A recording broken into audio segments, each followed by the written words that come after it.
All right, everybody, welcome into another edition of the Young Guns podcast.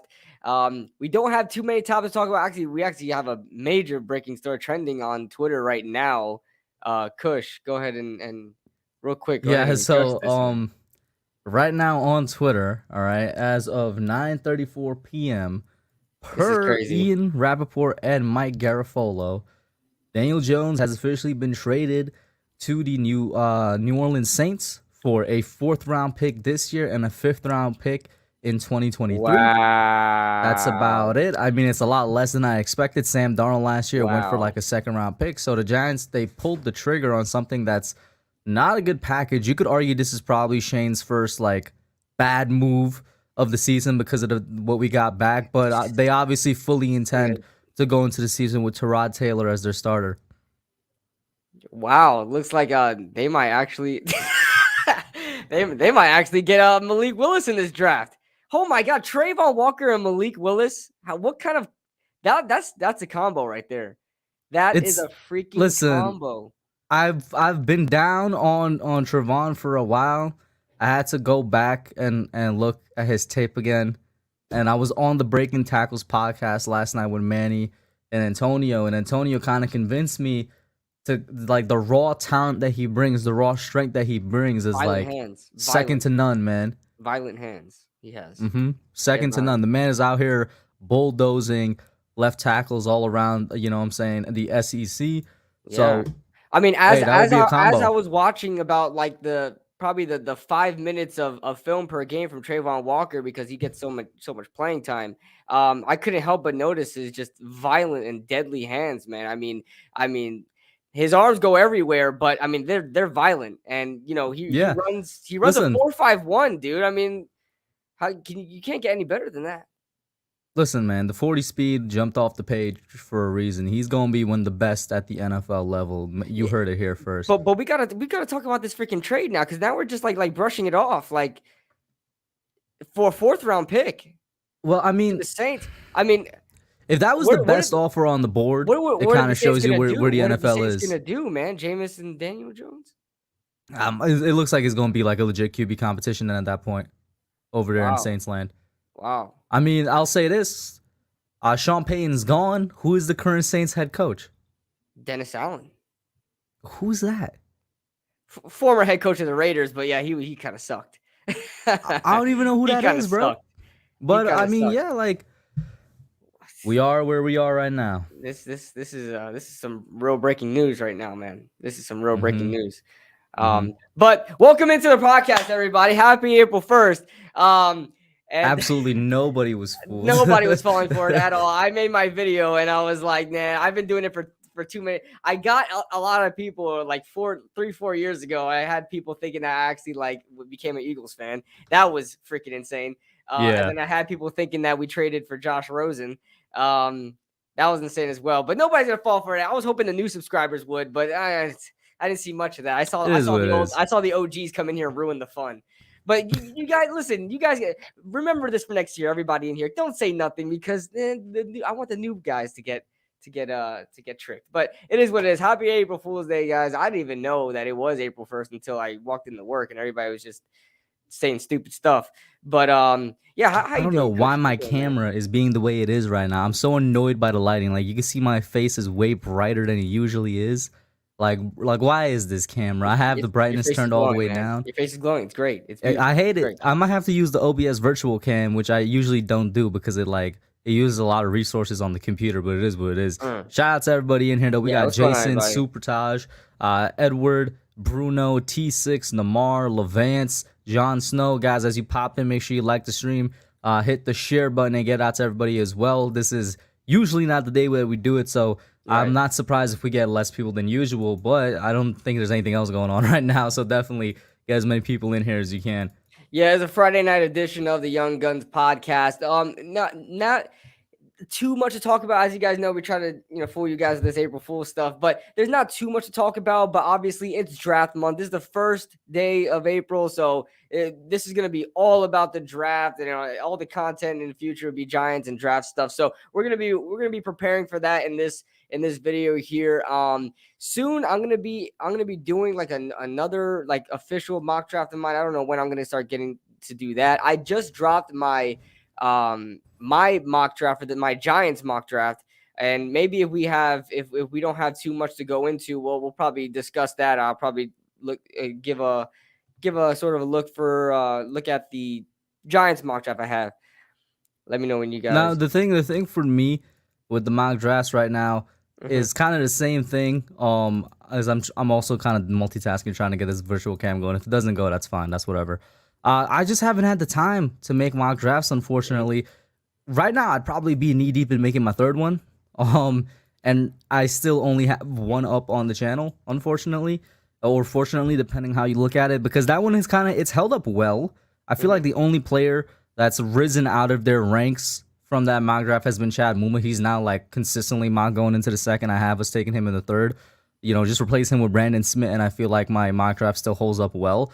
And honestly, if I were to if I had the time to make a second one, I'm not sure how many picks I'd change, as crazy as that sounds, because we went from, tackle and center to tackle and edge to edge and corner to now back to tackle and a defense player, this time a defense player being corner. We went through so much, and I'm just like, the rest of my mock draft doesn't change that much, if that makes any sense. So I feel like what I might do, both for time's sake, and like I was saying, just because the way the draft is going and the way the Giants land and Giants news is going, is I'd probably just make a couple videos on trade scenarios that could happen, which even that, at one point, I want to say last month, where I was thinking, if I get a second mock draft, I was going to be one with a trade. Now I'm just like, I don't even know if we're really going to trade like that.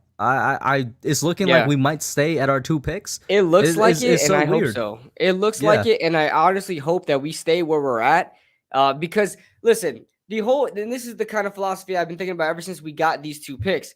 The whole point of like trading down and acquiring picks is so you could possibly get like 2 high picks in a draft. And now we've gotten that, right? We've gotten 2 high picks in a draft. Why would you now want to like delay that again? And then, trade down with another team. And then next year, okay, we get like maybe another second, maybe another third, maybe acquire another first round pick, but then it will be like later picks. I mean, this is like the perfect draft scenario to have. 2 picks in the top 10. 2 picks were in like 2 opportunities to get a blue chip player. So if you even miss on one, there's still an opportunity to have another blue chip prospect. You know what I'm saying? Oh my God. I don't even want to consider missing on any of these picks, because even if we still trade down, like I find it really, really hard for the Giants to mess up the first round of this draft, man. Even if we trade down, you still got players like Lloyd, this is crazy to think about. The linebackers, Lloyd and Dean, who were consistently going right outside the top 10 and, the 10 to 15 range, are now going into 20s. It's all like, because to me, it's all because of first of all, the rise of the quarterback position, because now we're seeing Malik and Kenny Pickett being drafted earlier. Not that I'm a big fan of Pickett. I could see Malik being drafted earlier, which I understand. Maybe we even see more quarterback. Maybe you see like a surprise pick, like a Sam Howell be drafted early, right? So you're going to see that. And then I will say I know you mentioned him just like as an example, but I will say in regards to Sam Howell, I am kind of surprised that he's kind of maintained a very consistent draft stock of like that second round quarterback. Right. And I could definitely see him going maybe towards the end of the first or something like that. Yeah, he's a guy that a lot of people are kind of confident in to be like that second round pick that can eventually be something. A lot of people consistently are talking about Sam Howell probably being one of the safer quarterback prospects out there. Not that safe is a strong word with these quarterback prospects, but I figure that we see the Oh, that looks better. That was good. I know. I had to go into the actual Logitech app, which I'm not sure how I like, because they like the apps that come with the hardware usually limits a lot of the stuff that you can do. You know what I'm talking about? Yeah. But yeah, I see linebackers falling. I see Linderbaum falling. It's all about like importance of position to me, right? We get high on these players like Nakobe Dean and Devin Lloyd. Like these guys are good, are great. Devin Lloyd, I don't know why people are dropping him down. I think he's a fantastic prospect. I know Nakobe Dean has, a lot of people are saying there's athleticism issues. A lot of people are saying he's undersized. I understand that. That might be a reason why he drops, but a guy like Nakobe Dean, I mean, a guy like Devin Lloyd or a guy like Tyler Linderbaum, to me, should not be falling. But it is what it is when it comes to the NFL draft. These I type of mean, things happen. we've beaten to death the center position already with Yeah, Tyler Linderbaum, but yeah. now we're seeing, forget Linderbaum, we're seeing a guy in Kenyon Green drop all the way to the second round, which has been kind of crazy to me. Yeah, yes. And I don't know why that's because it's not like there's any other guard prospects. There's gonna be a guard drafted. Like Zion Johnson is rising, and that's understandable. And But I you're telling love me there's only gonna Zion, be one guard drafted in the he's not first better than round? Kenyon in my opinion either. Right. It's because Like he's a Kenyon should be combine going before warrior. him. He's a combine warrior, Senior Bowl guy, right? Zion Johnson. So a lot of people are high on him. That to me is why there are some players falling, because there are some players rising as well. Now, when it comes to the New York Giants and their kind of draft, I guess if we don't have too much to talk about in this episode, I guess we can kind of go back and forth of who we have, right now in the first day of April, who we have the Giants taking in the draft so far, and then we can kind of like look back on it as the weeks go on before draft day. So, I mean, I guess we'll start off in the first round. I mean, I guess we both think that they're going to stay in the top 10. At least, I mean, I would hope so. Right now, I just have the feeling 10. that's what they're gonna do. Yeah. Mm-hmm. Okay, so the fifth overall pick. I mean, judging by, I mean, it's hard to predict these type of things. Hard to get really predictive. But I mean, who would you have the Giants taking? If that player was there. I mean, excluding like Aiden Hutchinson and Evan Neal may fall to us. That's a possibility. But now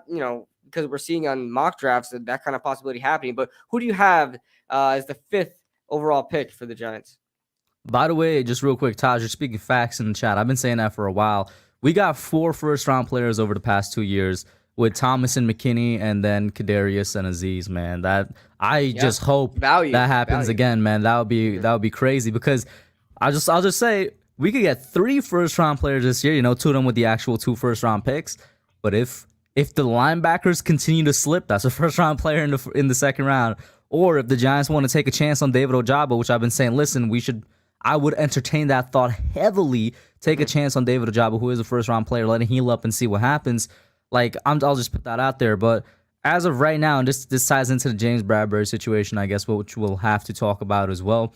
Like I mentioned earlier, I was on Breaking Tackles podcast last night, and that's kind of where I first stated this idea. I think Bradbury is going to stay here until draft day. And what we do with James Bradbury depends on what happens on draft day. I feel like if by some way the football gods make Kayvon Thibodeaux drop to 5th overall, I think we're keeping Bradbury, because I think we'll take Kayvon and then we'll take whoever the best tackle available at 7 is. And, that means no Sauce. If he doesn't fall, then I feel like we're taking best tackle at 5 and then Sauce at 7, and then, we trade Bradbury. Okay, so if you think Kayvon falls, we draft Kayvon automatically, and then we just get the next best tackle available. Yeah.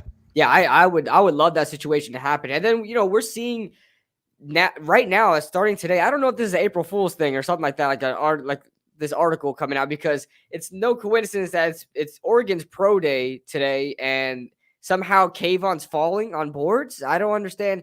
And first of all, I think it was Matt Miller, the NFL draft scout, what he calls himself or whatever. Matt Miller I think he's from PFF. I could be wrong about that.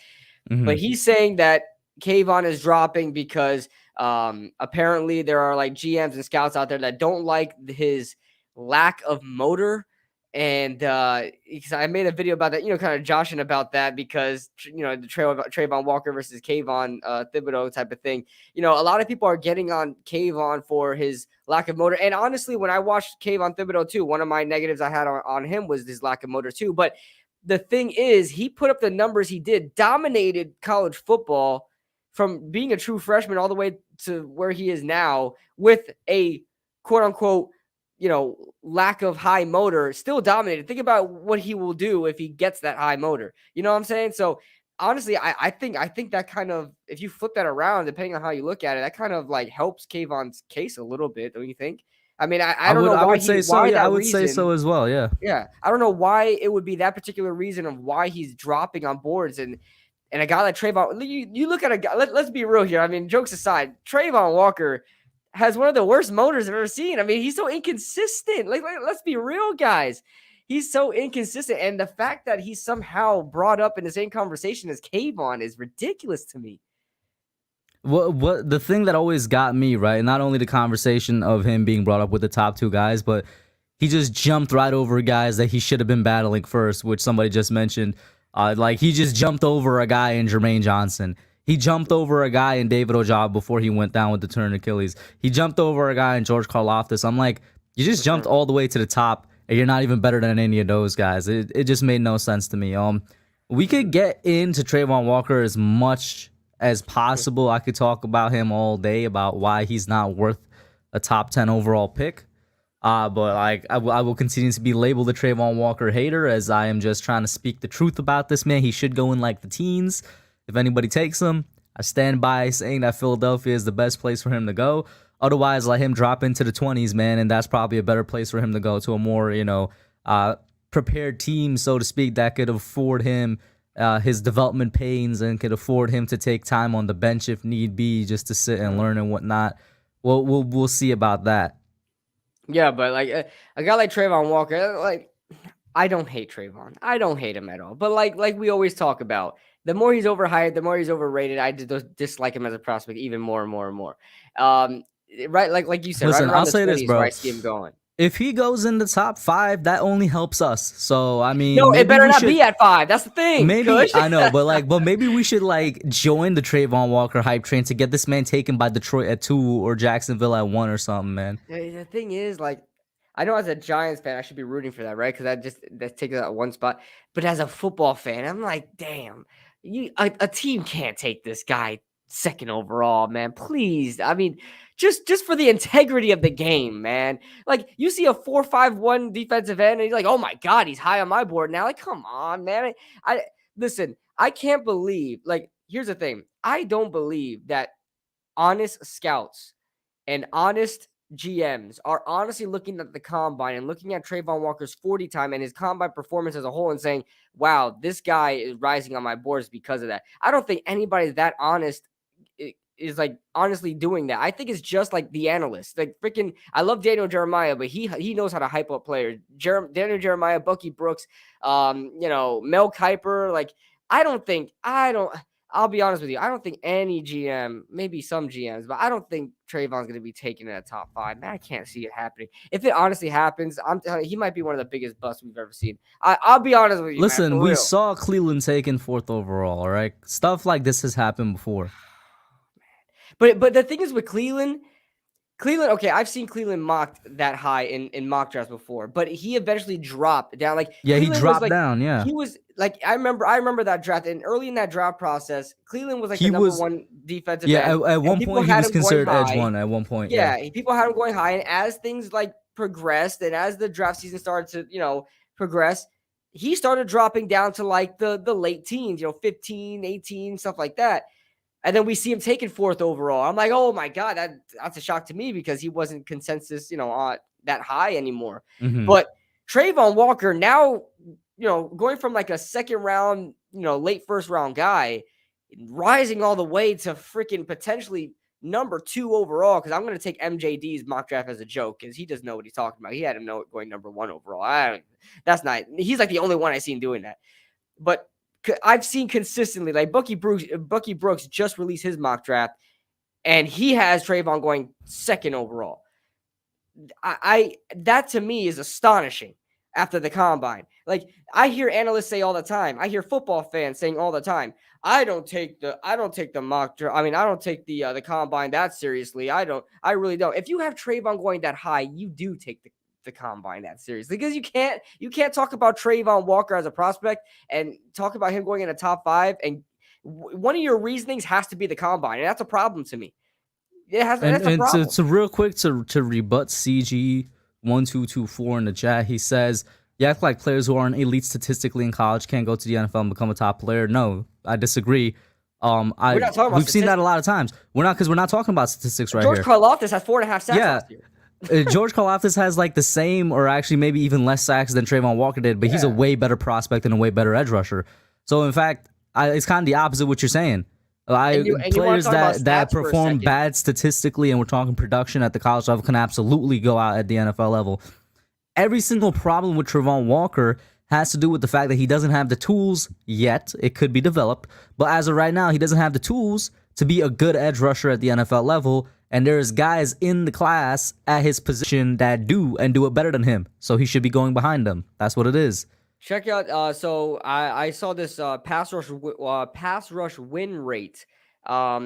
When removing screen game, he has one of the unblocked. lowest pass rush win rates in the entire class. There was one that said 11%. This one came out today, 12.2%. Jermaine Johnson at 17.4, so it's sort of a 5% rise right there. Kayvon at 20, Aiden at 22, George Karlaftis at 23, Cam Thomas, who I like a lot, but lesser competition, 23%. Nick Benito, 26%. I think Arnold Ibikade has one of the highest ones, right? Highest at almost 30% win rate. And he's gonna be a great edge to keep your eye on in the second round for any team, whether it's the Giants or any other team. Should be keeping their eye on that man out of Penn State. Yeah, and see guys like that. Look at all those names that we talk about. Like Cam Thomas, I like Cam Thomas, but he's not a first round pick, right? And I'm not saying that he's better than a guy like Karlaftis or a guy like Aiden Hutchinson, because Aiden Hutchinson has 22.7, but the competition he was going after was insane. But Travon Walker's playing in the SEC. A lot of people use that as kind of a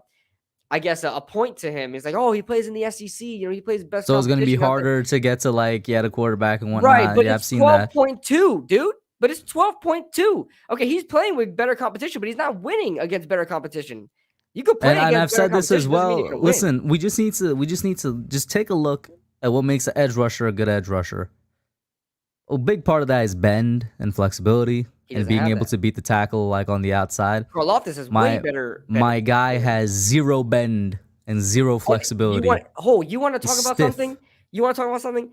Karlaftis and Walker have almost the same measure, but I think they're both 6'5". They're both around 275, right? They're both around the same size. Okay, Travon Walker's straight line speed 40 time is faster. I agree with that. When is that ever? George Karlaftis is more explosive, and his vertical was better, I think. When was that? When is that ever going to be useful? You're an edge rusher. You're supposed to be bending around the edge. You're trying to get to the quarterback, which is supposed to have as an edge. Karlaftis has, Karlaftis has better bend. He's way more flexible, and he's extremely explosive off the line of scrimmage. Great. He's one. First of all, Karlaftis is a big dude, right? He's almost 275, 6'5". He has better a better takeoff off the line of scrimmage than freaking some speed rushers out there. It's almost up there with an Ojabo. Ojabo gets off the line extremely quick because he's light. Freaking Karlaftis is 275. That's all in his legs, man. And like I said, that's one of the things that translates directly. Yeah, one of the few things at the combine that translates directly for the edge position is the vertical. I think he had a 38-inch vertical or something crazy like that. That's straight leg power. That's right there is your explosiveness off the line of scrimmage. Mm-hmm. Yeah, and like I said, we joke about the lack of film to watch from Travon Walker, because a lot of people say, oh, but he's always subbed out and stuff like that. Look at a guy like Jordan Davis. Jordan Davis doesn't get a lot of playing time because they used him and they rotated him. They have so much talented interior defensive linemen. But every time Jordan Davis was in the game, he made a play. He didn't play a lot, but he made the best of his opportunities. I agree with what you're saying, KB, but there are a couple things that go for Walker's case. That is one of them. It's maybe he doesn't have enough time to get into a rhythm as an edge rusher. And also Georgia's defense didn't really seem like they prioritize edge rushing that much when you go back and you look at it. So there are a couple things scheme-wise out of his control that go for him. It looked like he played contain a lot of the time. It did. Mm-hmm. But there were times where he was called, it looked like he was supposed to be, rushing the passer. Sometimes he couldn't shed a block. The problem is with Travon Walker is the lack of pro readiness he is. He's very, very raw. Does he have the strength? Yes. Does he have the bull rush ability? Yes. Does he have the athleticism, I guess, 40 speed? Yes. Does he have the size? Yeah, 6'5", 275. You could possibly do a lot with that. He has no hand technique. He has no pass rush moves. He has no bend. He's got no spin move or anything like that to really say that, man, this guy's going to be great as a pro. These tackles are insane in the NFL. They're way better than college tackles. I mean, it's you only got the best of the best in the NFL. You got a couple of crappy tackles out there, right? He's not going against Eric Flowers in the NFL. You know what I'm saying? So it's gonna be hard for Travon Walker. He's gonna struggle. he's going to struggle. And especially if he goes to a team like Detroit, number 2, where he's probably going to be looked at as the guy that's number 1 pass rusher. I mean, who's over there in Detroit right now? They got let rid of go Trey of their Flowers. they let Romeo go of Trey Okwara Flowers. is So there, but I if think he's coming off an drafted at injury. 2nd overall, he's definitely their number 1 pass rusher. And that's a problem. That's a problem. I mean, they're going to be double teaming Trayvon Walker. He can't even handle a double team in Georgia. So I don't. Not that he was double teamed much, because I don't think they really paid attention to that. They paid attention more to Devontae I'm telling you, Wyatt man, he's gonna and Jordan be. Davis. Listen, he's gonna be so good if he goes to the Eagles, which I've beaten to death. But let me introduce another possible situation where he could be very successful if they use him as a Leonard Williams type defensive end in a 3-4 system. That's another way I can see if he's not in a 4-3 rushing the pass rusher on a team like the Eagles that is kind of stacked at edge rusher. He should be going to a team that would use him as a Leonard Williams type player because he was successful when he was going from the inside. Interesting that you brought that up. Let me see how. Okay, so Leonard Williams is 302. Damn, he's a big guy, dude. Yeah, Leonard Williams is huge. 302. So, I mean, I definitely understand what you're saying from a 3-4 defense. Use him as an interior pass rusher. Sort of like, I've been watching a lot of Isaiah Thomas, Oklahoma prospect. He's like a 6th rounder, but I think he's going to be a sleeper. That dude can mess it up on the inside. He's like a 5-tech, 3-tech guy you could put in and out like that. Trayvon Walker could almost have like the same type of. He might have to bulk up a little bit. Like I said, like I'm not a Trayvon Walker hater, so I'll give him something else right here. He has the strength to make up for the lack of weight on the inside. He does. He has a great bull rush, but the problem is if that's the only thing that you have in your arsenal, and I know a lot of people are saying, well, he will learn. It's not like he's not going to learn yet, but we don't. I agree with that. We don't know that. No, the thing is I agree he could learn. It's just that you don't take a prospect like that so high. 2nd overall, yeah, you don't. But listen. In the top 5, you should never draft on like potential. Like Kayvon Thibodeaux is a great example. Kayvon Thibodeaux has so much high upside, but he has something already, right? There's so much that Kayvon Thibodeaux could learn. Kayvon was already a beast at college. He's already a beast. That's the He's been a beast. He was a beast since he was at high school. He was like one of the best recruits out of high school going into college, and now he's one of the best recruits out of college. In the world in high school. You know, number one prospect in the world in high school coming into, he started as a true freshman, dominated as a true freshman in Oregon, and put up great numbers. And not that numbers are a big thing, but still put up great numbers, still put up great film, and he still has a lot to learn, right? Even I say Kayvon Thibodeaux doesn't have the best pass rush moves out there, right? He needs to learn hand technique, but he wins despite that. Another great example is Azeez Ojulari. Okay, Azeez Ojulari was a 2nd-round pick. Even looking at film now, should have been a first-round pick. Should have been a first-round pick. But even looking at film with Azeez now, I noticed that he still doesn't have great hand technique, doesn't have great arm technique, doesn't have a lot of pass rush moves. But his best move is still the one that he had at Georgia. That swipe and club and swipe thing that he had at Georgia. Yeah, club and swipe kind of and get around the edge. He has a speed and he has bend, great bend. Azeez Ojulari has bend to him where he could kind of. There was one play during the season as well where like you saw him literally bend so much that like one hand literally touched the ground and he still got to the QB. Yeah, I mean he has something, and that's what I'm saying. That's the flexibility we're talking about that Walker is missing. And Azeez was drafted in the. I know he was supposed to be a 1st-round pick, but he was drafted in the 2nd round. Even when he was considered a 1st-round pick, he was not even close to be considered a top 5 guy. To be fair, I mean we love Azeez, but nobody said he's a top 5 guy. And then now everybody's saying Trayvon, and they're coming from the same school. And then go back even further. Lorenzo Carter, probably the best edge rusher drafted since Azeez Ojulari. I just want to say, I remember a lot of people were tweeting out, I think it's that athletic score profile thing, which I'm not a big fan of. They were tweeting that out for a lot of positions. I just find it funny that they were using that to evaluate prospects because I think the best player to score on that thing historically, or one of the best historically to score on that, was Lorenzo Carter. And Lorenzo Carter still has a lot left to prove in the NFL, but he hasn't lived up to like that athletic profiling thing. Yeah, Lorenzo Carter was probably the best Georgia pass rusher since Azeez Ojulari, and the Giants had both of them, so we had a lot of film to watch on both of them. And even I don't think Trayvon Walker is that much of a better prospect than even a Lorenzo Carter was coming out of Georgia. So let him go to the Eagles. He'll be a beast. That's all I'm saying. Let him go to the Eagles. He'll be a beast. What's going on, Authentic? And he said, do you feel the same way for every position, QB included? The thing is with QB. Wait, which point? Which point? We went through a lot of points. I guess drafting them high for potential. I would assume is that because that's kind of what we were talking about. It's like drafting, like thinking of him that highly to draft him that high. The thing is with quarterbacks, it's the most important position, and we've seen it happen it could change a franchise, right? Taking a chance on a quarterback. Do I personally believe Malik Willis should be just? I know this is pretty much where it's going to lead to. Do I think Hey Malik man, you Willis know should how I be feel. drafted Listen, second bro, overall? Malik, I'm on the Malik train, bro. I'm Come on on the. now. I think Malik Willis is the best quarterback of this draft, and I don't think it's that close. But that's not too much to say because I don't think Malik Willis is the great quarterback prospect. Like put him in like other years of great quarterback classes, and I don't think he even comes close to those guys, right? But the thing is, I think he's the best one in this one. So I think if I don't really like the prospect of drafting him second overall, but it's the Detroit Lions, all right? It's the Lions. And I think Malik Willis would benefit nicely by learning under Jared Goff and taking some time and then eventually starting. I don't mind that at all. I don't mind that at all.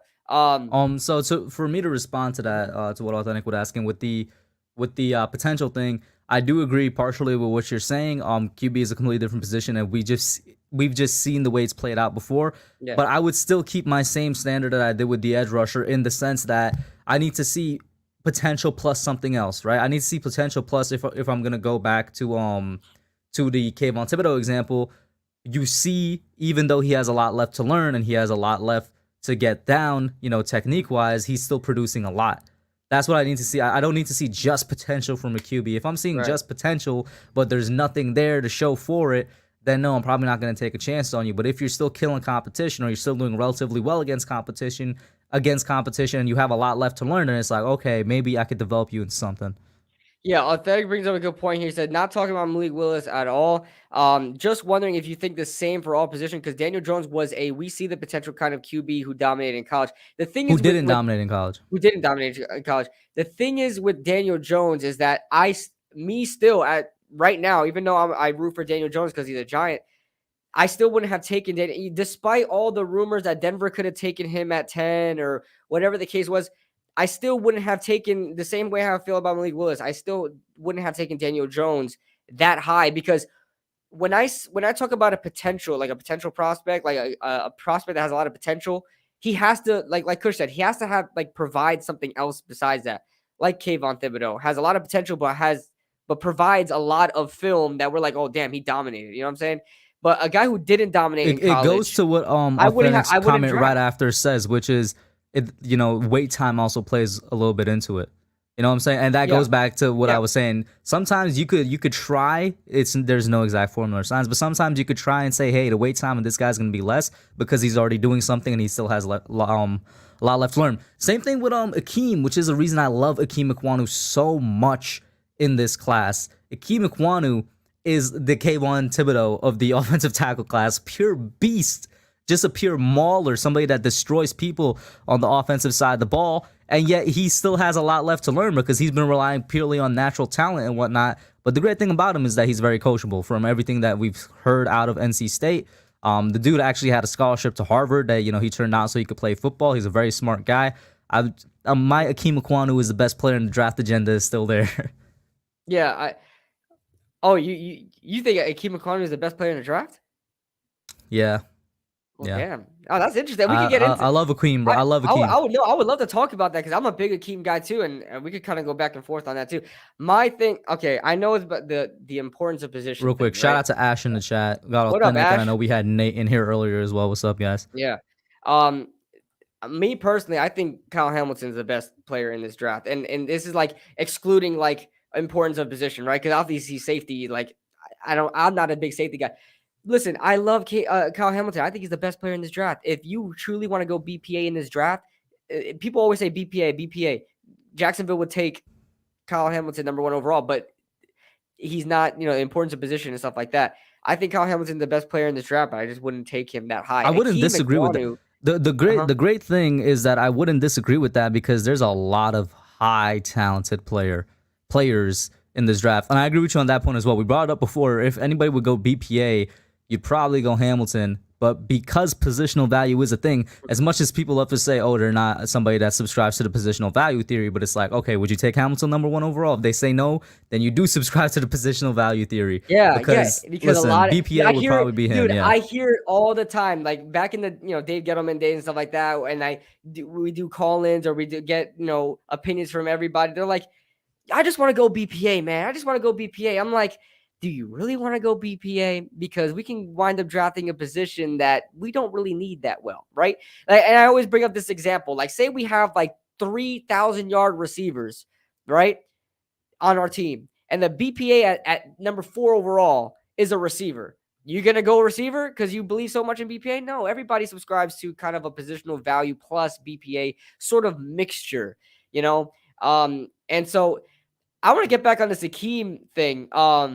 Wait, before you Now, do, because I've seen the chat's been moving a little bit. If you scroll up a little bit, Yuvraj was asking you to look at one of his okay. recent comments. Not sure which one, and there was a question about Aiden Hutchinson because we were talking about the edge rusher group for a while from CG1224 as well.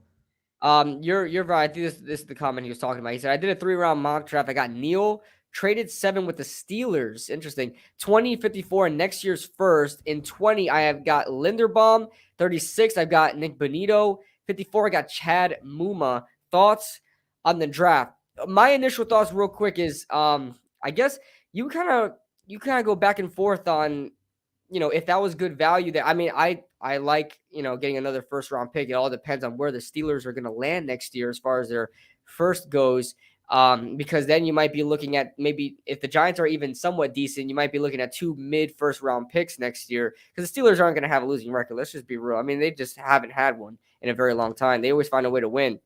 So we're electing to get rid of a fifth. We're electing to get rid of possibly 2 top 10 picks consecutively, pretty much 5th and the 7th, and we're going 5th and 20th, and then a 54, and then next year's first. I don't know how I feel about that. I've heard that be thrown around. Don't know how I feel about it. I like Benito, I like Linderbaum, I like Muma, but I really would love to get like a Neal, and like if Kayvon is there, or a Neal and like a Ahmad Garner is there. You know what I'm saying? I don't know how I feel about going to 20, but it's not bad. There's not bad prospects that you got selected there. So for me, the first thing that I look at is obviously either the trade down. If I'm trading down from 5 or 7 all the way to 20, I'm trying to squeeze out as much picks as I can because I have the leverage. I would say you could get. I'd say you could get a first and second this year and like a first and third next year. And you look at what San Fran did last year. Didn't they move from 13 to 3 or 12 to 3 or something like that? Yeah, they right. San Fran last year. 13 to they 3, went from either 13 to 3 or 12 to 3, and they got 3 first round picks in return. That's a jump of 8 spots. This is a jump of 13 spots. And spot 7 is still valuable. It's still very valuable. Even if we go 5, it sounds crazy, but I would try as much as I can to squeeze 3 first round picks out of the Steelers if they're calling for any one of my picks, man. Yeah. You know what I'm saying? I don't know how realistic it is because I've looked at the draft chart value table as well, and sometimes I think to myself, teams don't follow this because I go back and I look at that San Fran trade, and I'm like, they give up 3 first round picks to move up 8 spots, man. Like, I feel like we could get a bit more. But other than that, I'd get a Maya J. Sanders. I like him. This is just personal preference at this point. If I'm going edge, maybe Maya J. Maybe I take the chance at dude out of Penn State, or like I've been saying, take the chance on David Ojabo, let him come back, heal up with that. I'm telling you right now. I mean, in my latest mock draft, my latest Giants mock draft was after the Ojabo injury, but I still didn't have the Giants taking him because I don't think he's going to land to us. I think we'd have to trade. I mean, he might be the first player taken or second player. Every team is going to be like, oh, I want a Jabo. Like in the second round, it's no like risk there. Pretty much, I would do it all the time. You look at Miles Jack. He was taken early second round when he had his injury. Jacksonville was like 3rd in the second round or something like that, and they took him. Jalen Smith was very early in the second round as well. A lot of guys that got injured get taken real quick in the second round, So I don't know if Ojabo lands to us, I say pull the trigger. But if we, of course, if we get a edge prospect, maybe that will change. If we get an edge prospect with one of the 2 picks, I guess that would change. If we don't, if we go like Lineman and Gardner, right? If we go like Ekem and Gardner, Ojabo is there. I'm freaking running to the podium with that one, And then the question from CG1224 from earlier, he was saying thoughts on Hutch not performing until his senior year.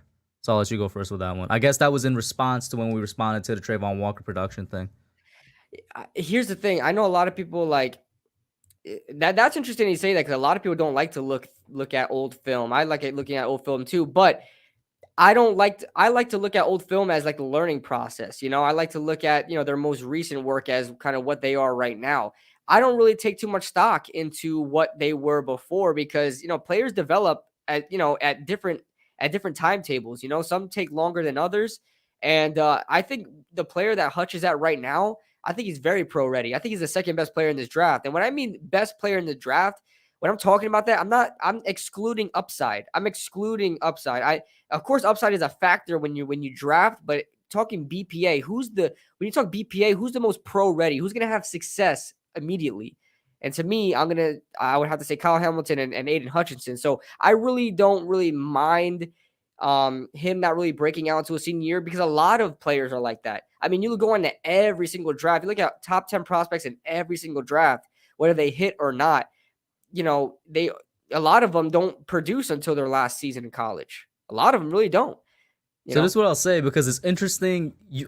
You said once again something I agree with, but I'm gonna also have to turn on the Travon Walker plus side if that makes sense, right? Which is that players develop at their own timetables, different timetables. Mm-hmm. I agree with that too, and I believe that is the case for Walker. Is just that because he probably has a different and longer timetable, it's yet another reason he shouldn't go that high. Like, once again, I'm telling y'all, if he goes to a team that could afford to take on that timetable, he will develop, or, there's more of a chance that he could develop into the player everybody thinks he could develop into. But if he goes to a team like what a lot of mocks have him going to, like Detroit, that doesn't have another edge rusher and that needs him to produce immediately, I don't think it's going to happen. That was a good point that Alvin also brought up there. Hush was actually hurt last year as well. So there's that. But, you mentioned something earlier. Ikem Ekwonu, best player in the draft. I mean, I'm interested because a lot of people do have Ikem Ekwonu as not only, the best tackle in the draft, but the best player or the best tackle in the draft in general. I mean, what are your thoughts on Ikem? Like, why do you think that he is not only the best tackle, but the best player? I honestly think this is a perfect combination of talent, raw size, just like speed. You name all of the physical tools he has, but he also does have some of the technical ability as well. It's not like he is a Mekhi Becton who he's been compared to a lot, and there's a good amount of reasons for that. One of them being size. He's not as big as Becton. He's a big dude now, but he's not big as like Becton was so big to the point where he couldn't control his weight, and sometimes his body gives out on him, hence the injuries and whatnot. He's not that big, but he's still probably one of the biggest players in the draft. I don't know, maybe Jordan Davis is bigger than him, but Jordan Davis is a huge human being. But with all that, right, also comes the fact that he was just absolutely destroying people at the college level. There were times where this man would be just destroying two edge defenders or, an edge plus a defensive tackle at once, no problem. Especially in the run game. The run game, and that's the thing, right? People say, oh, the run game is his strong suit, and I agree with you.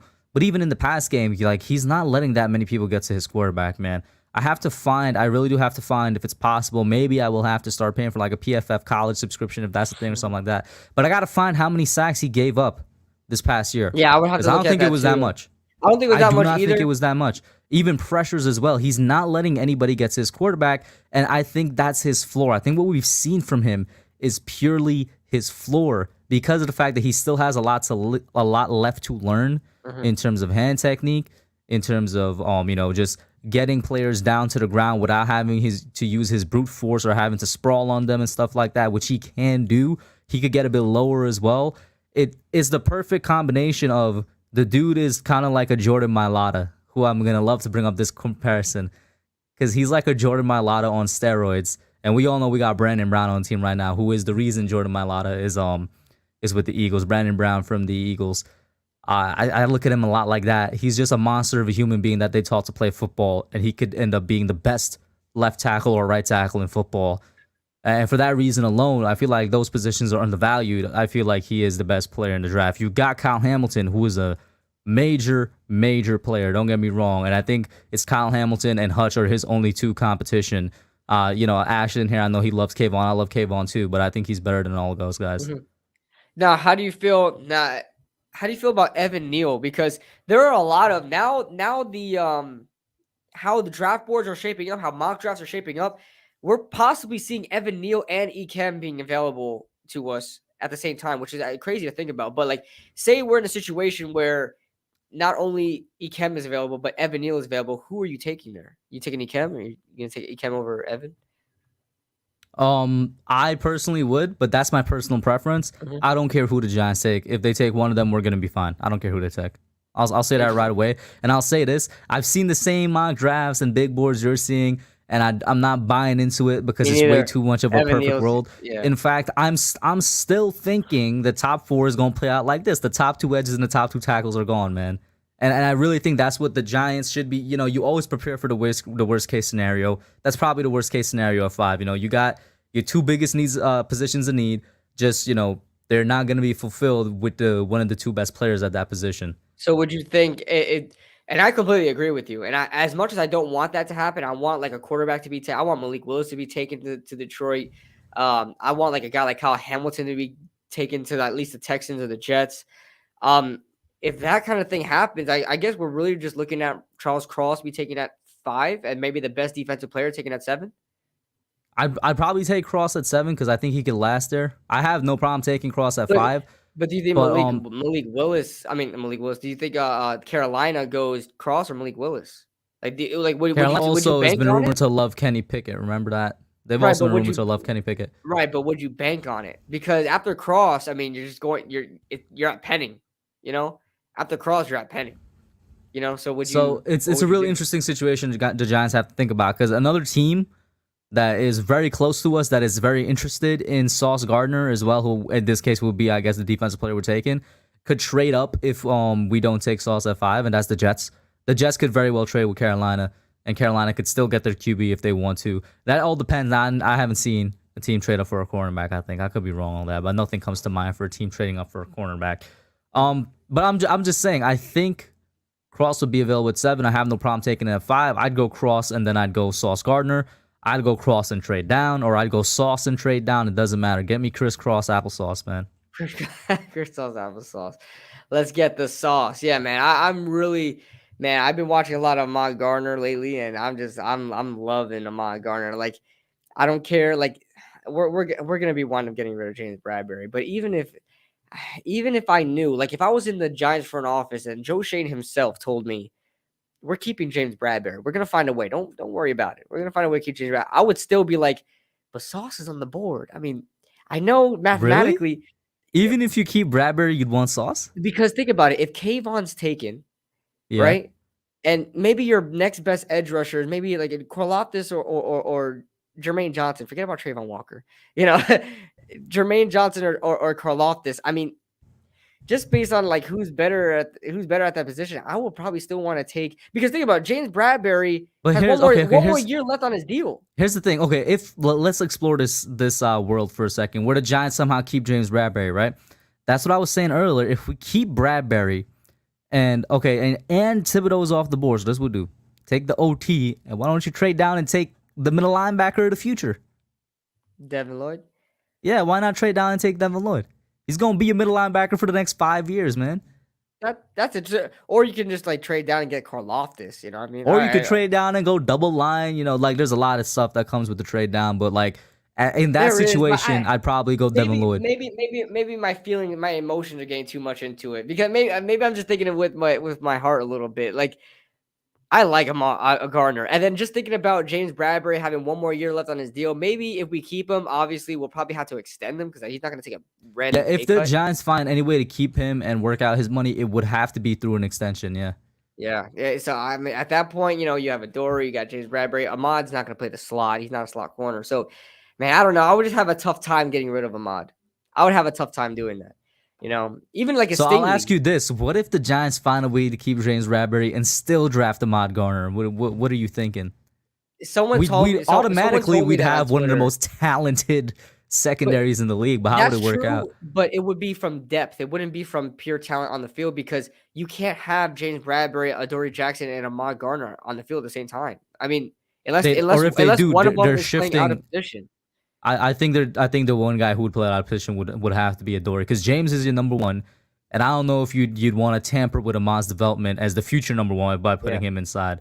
But I mean, of course, Adoree is being paid the big bucks. He kind of has to do whatever the coaches really tell him. But I don't know if Adoree would be really willing to play the slot. You know what I'm saying? I know Adoree is like a slot corner. He's like 5'11". He's tiny. He's like 5'11", 185 or something like that. He's smaller. But man, that would be great, wouldn't it? Ahmad and James Bradbury on the out. Dude, 2 shutdown corners. I know it's too soon to say Ahmad Gardner's a shutdown corner in the NFL, but he's never allowed like a pass over like 13 yards, okay? And it never allowed a touchdown. Let's calm down a bit. Let's calm down a bit. You know what I'm saying? Let's calm down a bit. But here's one the thing. shutdown corner, potential future shutdown corner. Exactly. And then Adoree Jackson playing your slot. Man, it's one of the most talented secondaries in the league. So that's what I'm asking you. How do you feel about it? Because I wouldn't mind. That's a lot of money in the secondary. I wouldn't mind it because of the thing is, I know. Here's the thing: if you told me, okay, we're trading down, no, we can't.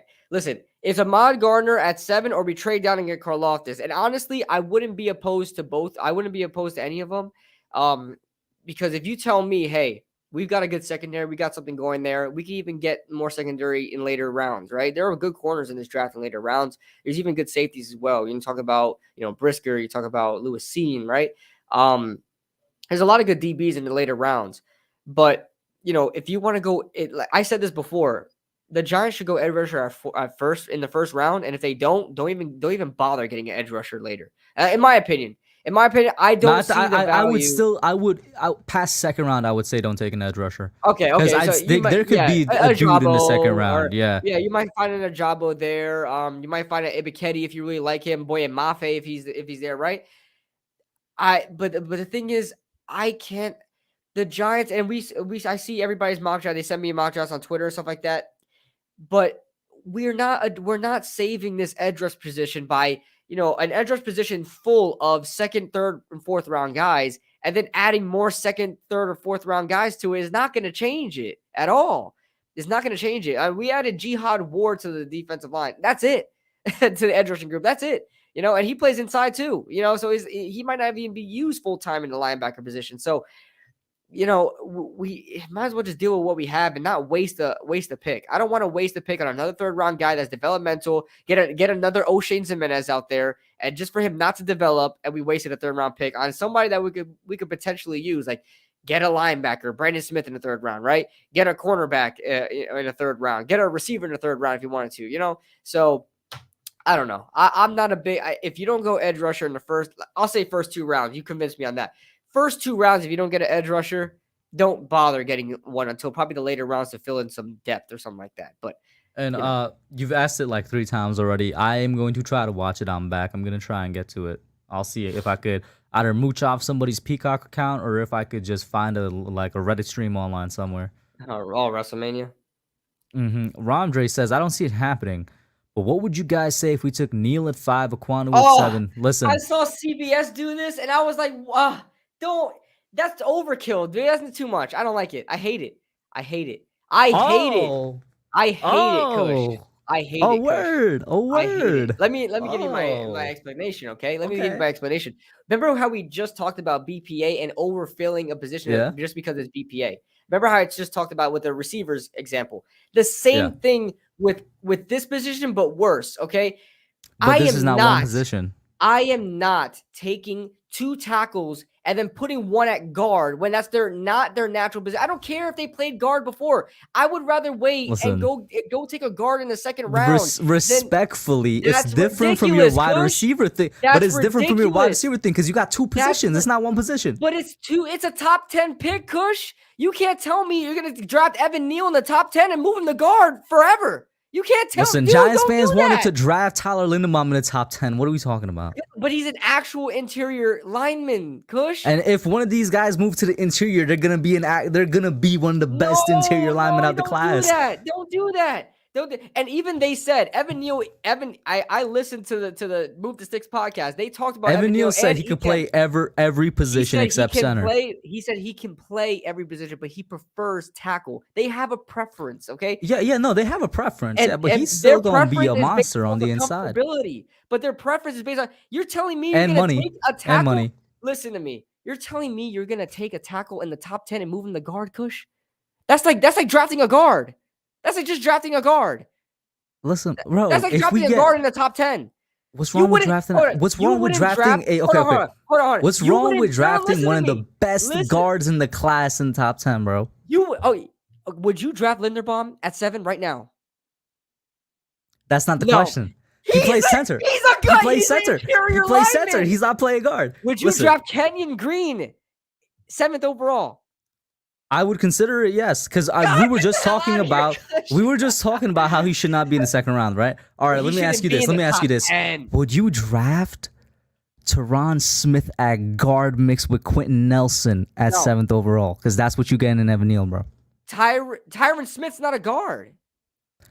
Mixed with Quentin Nelson. Quentin Nelson was already a guard. He wasn't a tackle.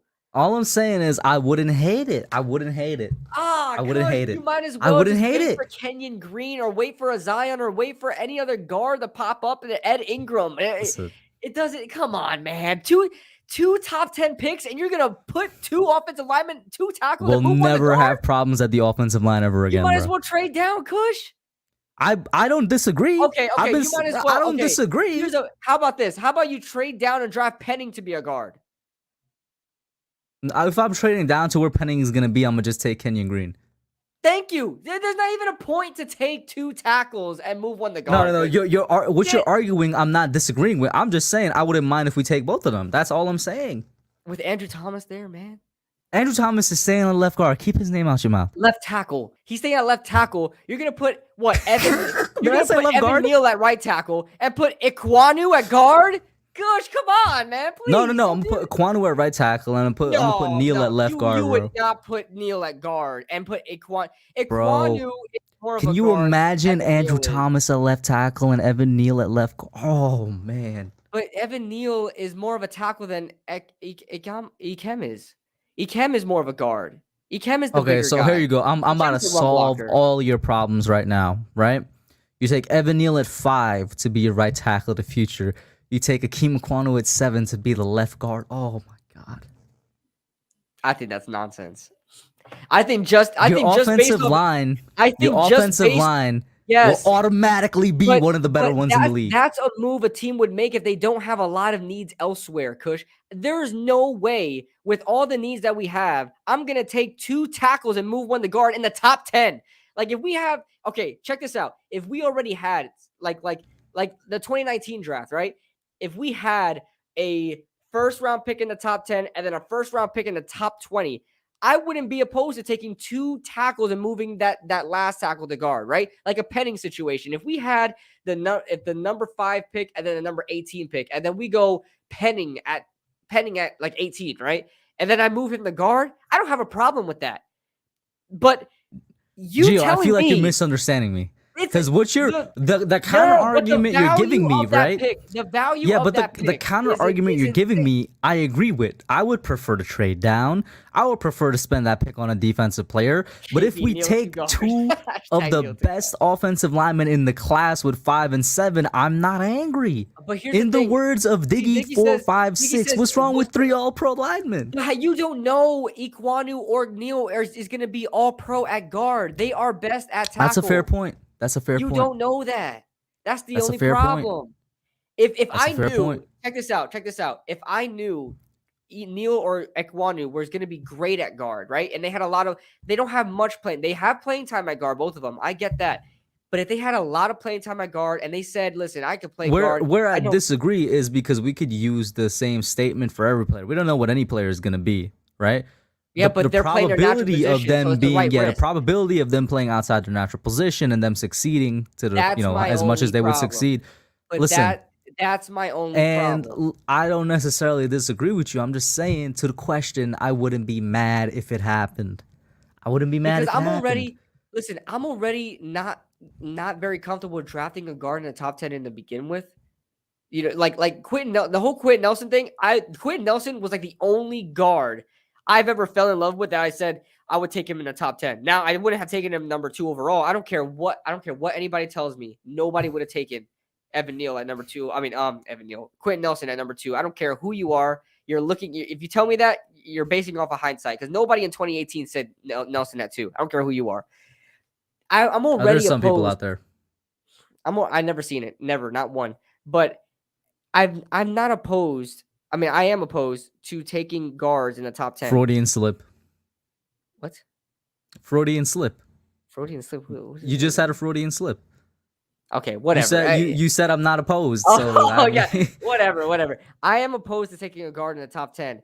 What really boggles my mind is then taking a tackle in the top 10, then moving him to guard. That's the problem, man. I already don't like why are taking a guard. we A guard in his Gio? natural position. I don't like taking the Gio. top 10. You're telling me I have to Listen. be okay with taking a tackle in the top 10 and moving him to guard?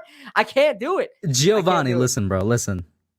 This is not an argument to be had right now, cause I don't disagree with your point of view for the last time. I'm just saying, no. I'm just saying I wouldn't be mad if we took two of them. I recognize what you are saying, and I would prefer to do what you're saying. But if real life April whatever comes and the Giants take two tackles and one of them will inevitably have to move to guard, I'm gonna be like, I think the one that's moving to guard is gonna be great. Oh, okay. Here's the thing. I would strongly advise against it. Strongly, just because of, first of all, I just think when you look at team building and as far as what our team looks like right now on paper, it looks like garbage at like almost all positions. So we need to upgrade at almost every position of need that we have. Is because here's the thing, and I've been pushing this agenda for a while. I'm gonna push it right now. I've been pushing this agenda for a while. I'm gonna push it right now on the Young Guns podcast. All right. Take a defensive tackle either in the 3rd round or the 4th round. I need a defensive tackle. Like that. I would love if Travis Jones, who is another guy just like Chad Muma, who was supposed to be there in the 3rd round, is risen all the way up. I'm seeing him going in the 2nd round now. He might go 2nd. I'm looking at his film and I like him.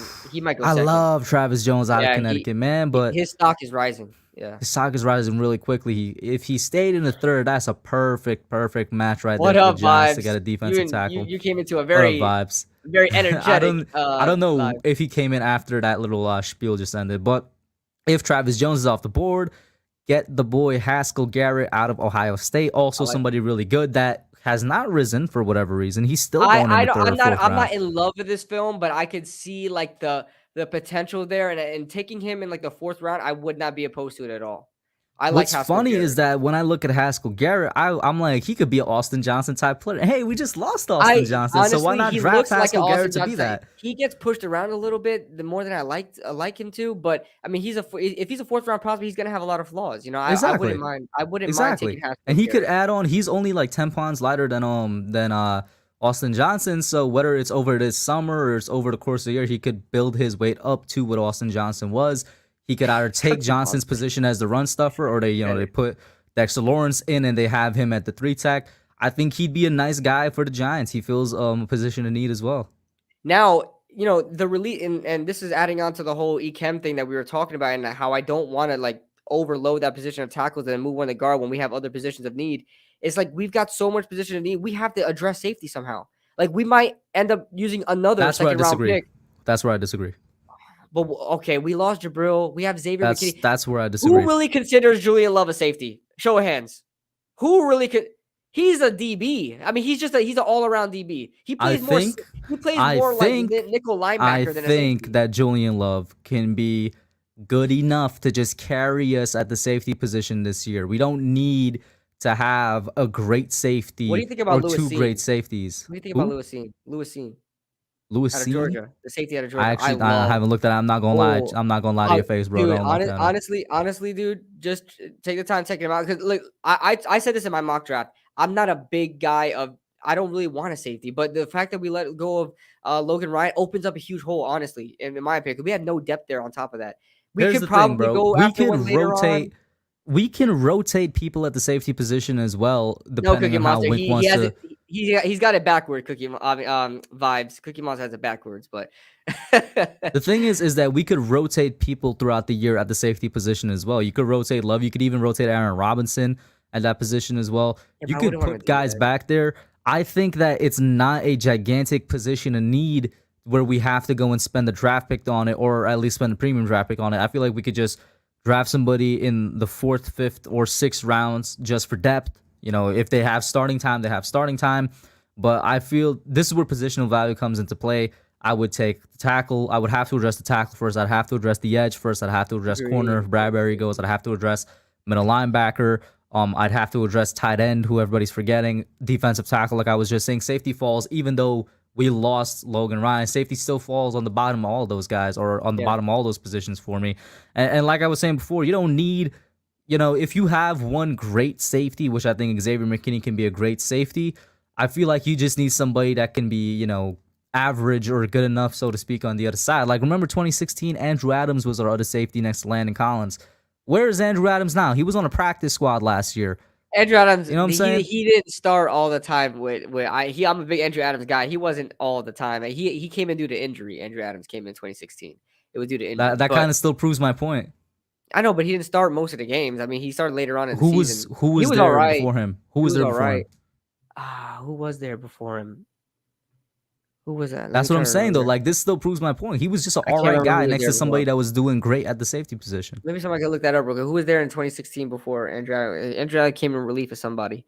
But that being said, what was I gonna say? What was I gonna say about okay. Plus, one Alan of the brings up a point as well. Like, if you're not going to fill in all the holes in one draft, I agree with that. I'm going to prioritize what I can. I agree You know with what I'm that. But one guy I really would like you to watch, man, is Lewis Seen. When I say that this guy, he's a little undersized as far as weight goes. He could put on some more pounds. If he puts on 10 more pounds, he would be freaking amazing. He's a smaller safety, but he's he's one of the best one-on-one tacklers in this draft, like by far. Lewis Seen. He tackles in open space, great form tackling. He hits hard for a smaller safety. If he puts on 10 more pounds, he's gonna be an absolute monster. I love Lewis Seen. I would have a hard time letting him go in the second round. Where is he going? Oh, in the second? No, I'm not spending no second round pick on a safety. Yeah, bro. I'm telling you, this dude, maybe he might be taken in the late first. That's where I'm seeing a lot of mock drafts. Him going, I see him going to the Chiefs a lot.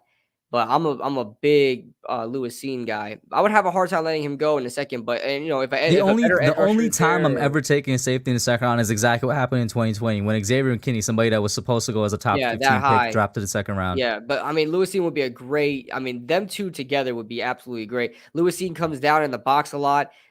Plays a lot of different positions with Georgia. I mean, I like him a lot. But yeah, you're right. It is not a big position of need. It just opens up another hole, man. It's just like we have to. I know we won't be able to fill in all our positions in one draft. I get that, but I'd like to fill them as much as we can. I really would like that. No, I agree with you. It's just that safety still falls at the bottom of everything else for me. Ramsey, that's what I was saying. He was on the practice squad of the Bucks, and maybe he got some playing time, but he was on the practice squad. He was not no first or second string guy. Listen, I follow Andrew Adams on Instagram since 2016. Okay, he wasn't on the practice squad. He maybe started off there, but he was actually on the active roster for a couple years with Tampa. Okay, couple years? Yeah, a couple years. He's been in Tampa. He's been with Tampa for a couple years. Okay. Yeah, he moved. He went to another team. I think he's on the Eagles now. I think he's on the Eagles now. Sad. That sucks. How the mighty have fallen, man. How the mighty have fallen. I think he's with the Eagles now. But yeah, man. Andrew Adams. That's a Cookie Monster said Xavier's growth is stunted with the lack of great coaching. I mean, we saw a lot of growth out of him last year, so I don't know if I necessarily agree with that. Did our defensive back coach say the same? I think our defensive backs coach is still the same guy as he was last year, right?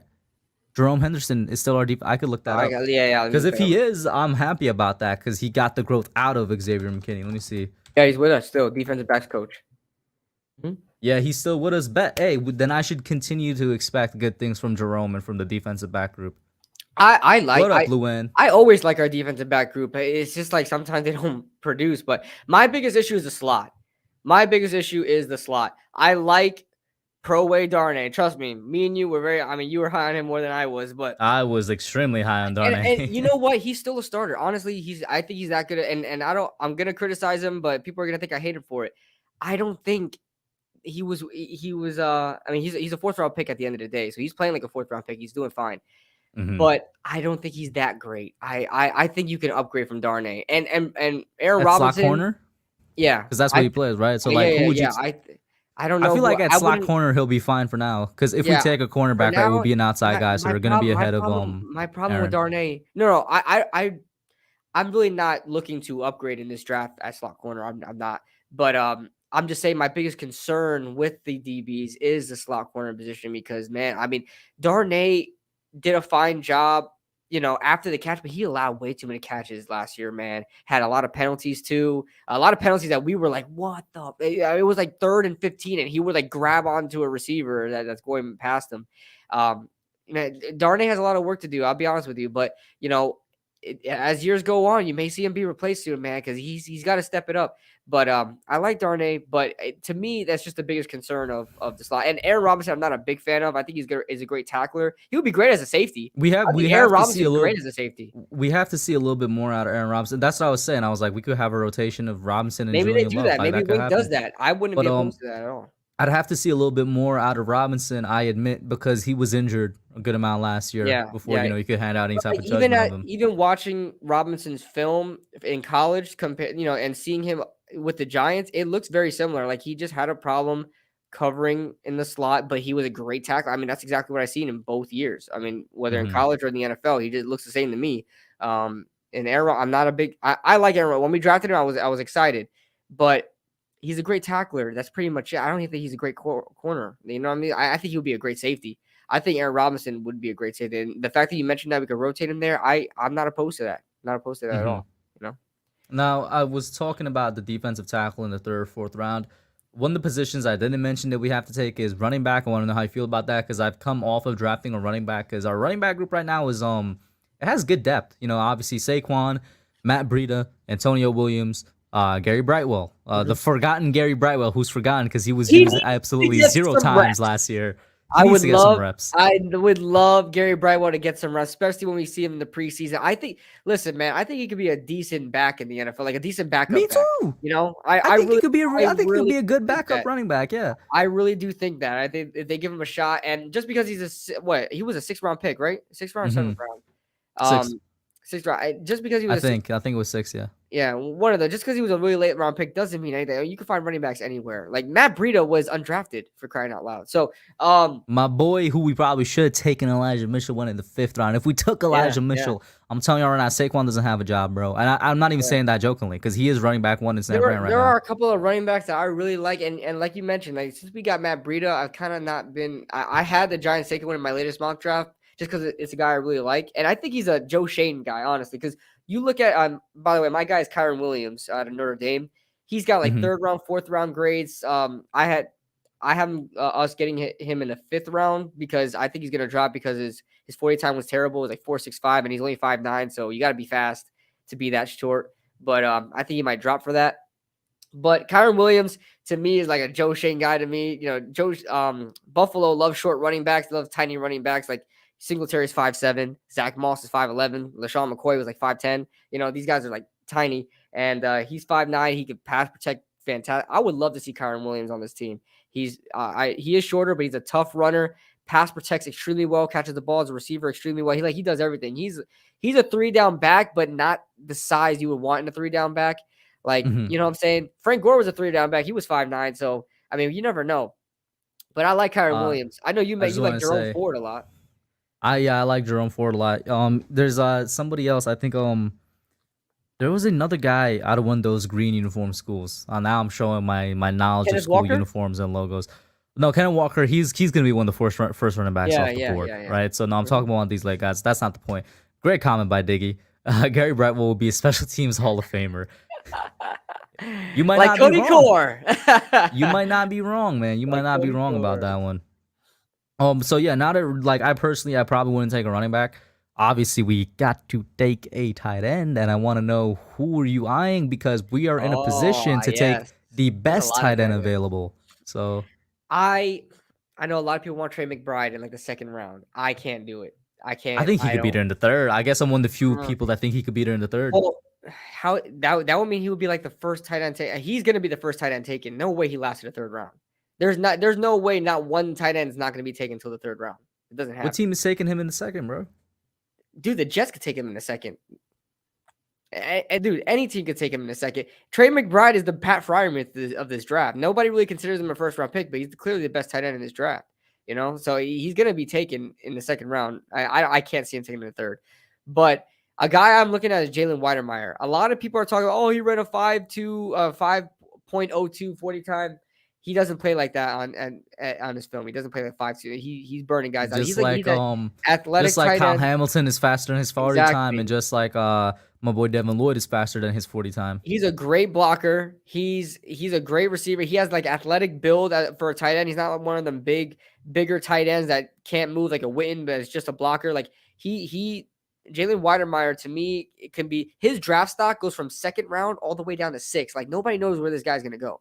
Jalen Weidermeyer. I would love to find a happy medium, take him in the 4th. I would like Jalen Weidermeyer there. But like he's a big tight end, big body, athletic. Has an athletic build to him as well, so he's not one of them immobile, unathletic kind of guys, and he could block. So I like Weidermeyer a lot. I know Diggy was a big Dulcich guy.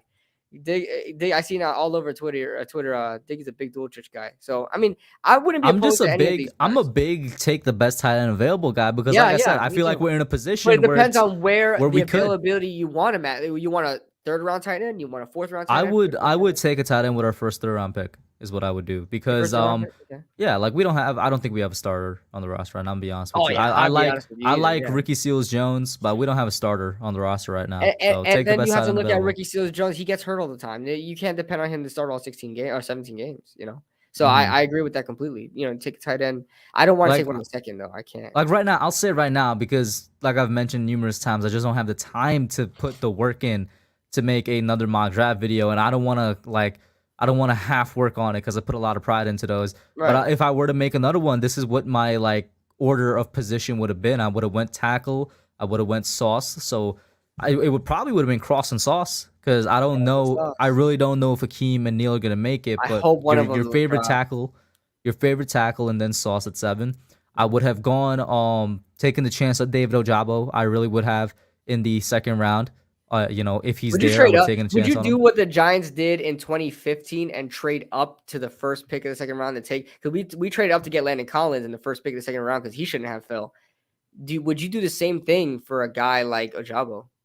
Nah, because if he's not there, then I'll just take Christian Harris, who I think is also going to be there for our middle linebacker group. Okay. Right. So I'll take David Ojabo. Then in the 3rd round, 1st pick, I'll take best tight end available. Then with the 2nd, 3rd round pick, I'll take Brandon Smith out of Penn State, the linebacker, because I do think we should address the linebacker. I love Brandon Smith. I love that. Then it's Haskell Garrett in the 4th round. And honestly, after that, like you could go depth wide receiver, you could go depth O-line again, whatever you want to do. But those first 6 picks is where I would go. That's something I want to talk to you about. Wide receiver. Now, people talked to me in my mock draft, and it was understandable. A lot of people wanted to see wide receiver be addressed a lot earlier. I'm looking at my mock draft right now. I have us addressing wide receiver with our 2nd, 5th round pick, and Velus Jones, the Tennessee guy, the speedster. Obviously Darius Slayton won't be here forever, so we could use another one. But I honestly don't know if we should address wide receiver very early or early at all. I mean, what are your thoughts on the wide receiver position, and do you think we should address it earlier? Earlier, nah. I think we go with a depth wide receiver this year, and then next year, if need be, we take You're like the first person to agree with me. First person to agree with me. Everybody. I mean, I don't. It's understandable why people want a receiver. Like they want Pickens in the 2nd. Like I can't. I don't think. I don't know. Because then how would you play Pickens? Because you would have. I'm not asking. We look at the depth chart right now. Yeah, we look at the depth chart right now. We got Galladay. We have Tony. Who's our 3rd wide receiver? I guess it will be Slayton. Shepard. Oh yeah, Shep. I forgot we still have Shep, right? And our wide receiver room is stacked. I know it's not great in the back end, but it's Robert Foster. And there's somebody else. David Sills out there. There's somebody else, unless I'm missing. Let me look. But I would take a depth guy because one of those guys is almost guaranteed to go down. So I would definitely take a depth guy. You know what I mean? Right. But we have our top 2 receivers for going into the year. Oh, we still have Colin Johnson. We just signed Richie James, the receiver. He might not make it on there. Mm-hmm. CJ Board's still with us. I mean, CJ Board wasn't bad. So then Durant brings up a good point. Dable did mention very recently that he plans on using Saquon Moore as a receiver. So it's like there's another receiver right there. I think you guys are thinking that he's gonna be playing freaking outside receiver or slot receiver. No. But he will be taking up. He will be taking up balls. Pause. Right. He will be taking up a lot of that.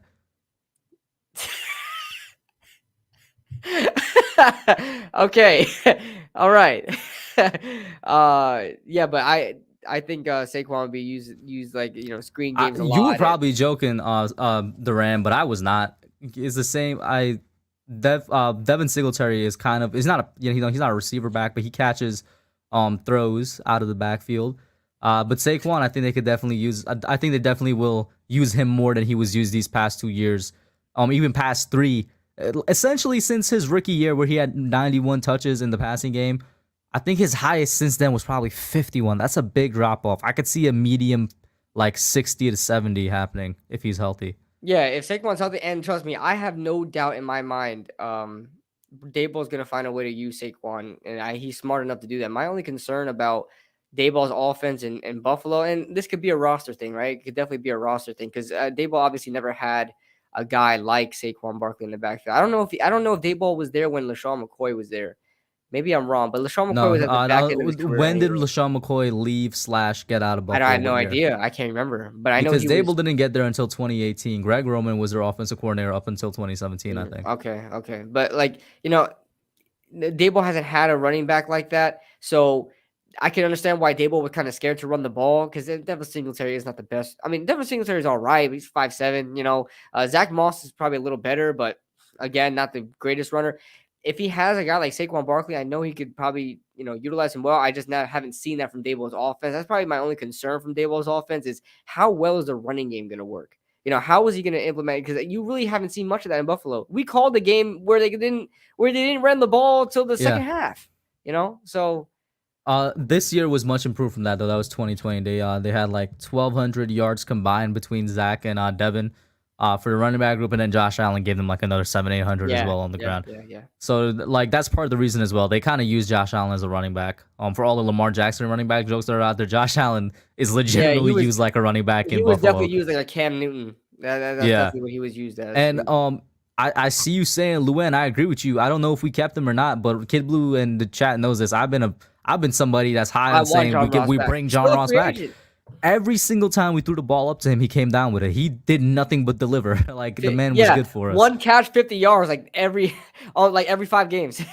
Yeah. He and a touchdown. So I would love to bring John Ross back. I'm surprised we haven't done that. He's still a free agent, I believe. So bring him back on the same vet minimum deals we've been giving all the linemen, which I'm happy about. Our depth is so improved. Our depth on the offensive line is crazy improved. Have you thought about that, bro? Our depth on the offensive line is crazy good now. I was telling everybody that, and I know a lot of people were like, "Oh, I know, but we don't really have a great starter." I think Glowinski's he's going to be a fantastic starter for us, a huge upgrade for us. I think even John Feliciano is going to be a good starter. He's a big upgrade. I think he could be an average starter, but the depth, you got Matt Gano, you got the other offensive lineman from Buffalo, and then there was 2 more inside offensive linemen that we got. Where I was just like, these are Garcia from Cardinals, who some people believe could be a starter. I don't know if I'd go that far, but he's great depth. Yeah, Garcia is a lot older now, so that's the problem. But Garcia was actually a pretty damn good player a couple years ago. I think he was with Denver too, if I'm not mistaken. He was pretty damn good, Max Garcia. So I think he was with Denver or San Fran, one of those people. No, Garcia was with the Cardinals. No, Cardinals, but I think before he was with the Cardinals, I think he was with Denver. Yeah, where he was like really good. So Garcia was a pretty damn good interior lineman in a couple years ago. So he's gonna be good depth. I think we upgraded Finn. I think every single besides the Jamil guy, I don't really know too much about him, so I'm not gonna say he is upgrade, but I think every single signing we got was an upgrade, which is on the interior. I completely agree with you. In general, yeah. Every single signing we got was an upgrade. I feel like we have from those signings 1 to 2 starters, legit starters, and the other guys, if they're not legit starters, they're great depth. They will be amazing depth, and I'm really happy about that. Yeah. Yep. So guys, we are ending. We have about 5 minutes until we're gonna call this stream a stream. Very productive stream again. Even though we didn't have too much to talk about, we always find something to talk about here on the Young Guns podcast. You guys make sure you guys subscribe to the hub. Link is in the description below. You guys know who he is. And also leave you guys, final comments, questions, concerns in the comments. We could try to answer as much as we can before we call it a night. The Earl says, I love Weidemeyer in the 3rd round. See, Earl, I don't know if you were talking, if you heard me earlier, but I was talking about Weidemeyer a lot as a tight end prospect. I think he's going to get like a 4th round grade, but I love Weidemeyer in the third round, but he is dropping like a rock. Remember how Shane thinks on tight ends. Cade Otton is like Dawson Knox, I think he meant to say. No trading up. I like Harris and Leo Chenal. I have to do work on Leo Chenal. I know he's a Wisconsin linebacker, and Wisconsin linebackers have a great reputation, so I am very sorry I haven't looked him up yet. But he's definitely next on my list. I love Christian Harris as well. So yeah, like I said, Weidemeyer in the third. Like, remember I was telling you, Kush, Weidemeyer's stock is everywhere. It goes as high as second round all the way to the sixth round because nobody knows where to put this guy yet because he had a terrible either pro day or combine, one of those. He ran like a 5.02 40, and nobody likes that for a tight end. But his film is good. I like, and he has a little bit of case of the dropsies, but he could block very well. He's athletic. I like him as a prospect. So, but I'm with you, Earl. I love Weidemeyer as well. Let's see. I'm halfway becoming a Jets fan. I turned green from the Giants' food poisoning. Give all them 1 year deals, but not for Lorenzo. Here's the thing, CG. I think they just wanted to move on from Lorenzo. I think we just have too much developmental talent on the edge rushing group that they really we still haven't seen the guy that everybody. Guy. We still haven't seen the guy that everybody loved. That I'm not sure why everybody loves him yet. That we took last year in the 4th or 5th round with the long arms. I love Ellerson Smith. Stop it. Smith. I'm just saying he got to show me something before I say I love the guy. I haven't seen anything. He actually had some good reps when he came into play. He had some good run stops that we see when we used to watch games later on that season. He only played like a handful of games, but when he came in, he had some good run stops. I liked him. Like I said, I can't say he's gonna be great yet. I'm a fan of him, but I'm with you. I can't say he's gonna be anything yet, but I think he could be better than O'Shane at least. I can't stand O'Shane. I can't stand this guy. I can't stand O'Shane. But let's see. Forget the pro day, man. Look at the film, says it all. Exactly, Cookie Monster. That's why I like Weidemeyer so much. He's great on film, in my opinion. Great on film. But hopefully he falls to like somewhere the fourth to give us the opportunity to take him. If we don't, we don't. But I just want the opportunity to take him. So that being said, guys, we're gonna end this off now. Great stream. Thank you guys for popping in here. Be sure to tune in next week for the Young Guns podcast on Cush's channel. And then we're 1 week closer to the draft, man. 1 week closer. You guys be sure to look out for that too. We'll be live for the majority of the draft. I'm actually not going to be working during the Saturday, so I'll be streaming if you want to pop on early in that morning. But the first round is going to be on Cush's channel for the draft. Second and third round on my channel that we could do if he's going to be available or if I'm going to be available or whatever. We could do something for the late picks, day 3. So that being said, guys, we are out of here. Make sure you guys leave a like before you guys go. And we'll see you guys later. Peace out.